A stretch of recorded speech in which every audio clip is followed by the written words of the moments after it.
Pero kahapon nagsalita ang isang negosyanteng sinuhulan umano ng kampo ng senador para siraan ang Pangulo. Kasabwat daw ni Trillanes ang ilang miyembro ng Liberal Party sa pangunguna ni Senadora Leila de Lima. Pag nila ako na yun nga, gusto mo bang magtestimony na ganito ganyan, kailangan daw na mapaos ang presidente at makaupo si VP Leni Robredo. Kwento ni Grace Barido Arcillas, nilapitan siya ng tauhan ni Trillanes na si alias Junel, abogado ni Matubato na si Attorney Jude Sabio at ng isang Father Albert Alejo. Nalaman daw kasi ng mga ito na may koneksyon siya kay Special Assistant to the President Bongo.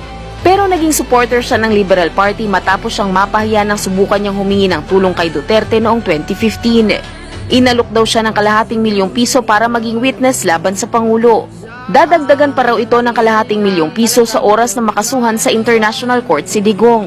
Kailangan lang daw pirmahan ni Arcillas ang isang affidavit para idawit ang Pangulo sa droga at extrajudicial killings. Talagang sinabi sa akin noon is yung 1 million. Pero hindi pa ibinigay sa akin, ibibigay lang daw nila sa akin pag nasaynan ko yung affidavit. Pero bago noon, marami na silang nabigay, yung tag 20,000 na nakasobre. Tapos, yun, hand-in-hand yun na binibigay nila sa akin. Pero nung December, merong pinadala si Father Alejo sa akin na 35,000.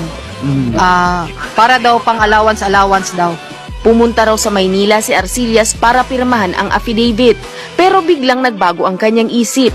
Personal din daw niyang nakita sina de Lima at Trillanes. Natakot na talaga akong signan yung affidavit kasi delikado talaga at saka very libelous.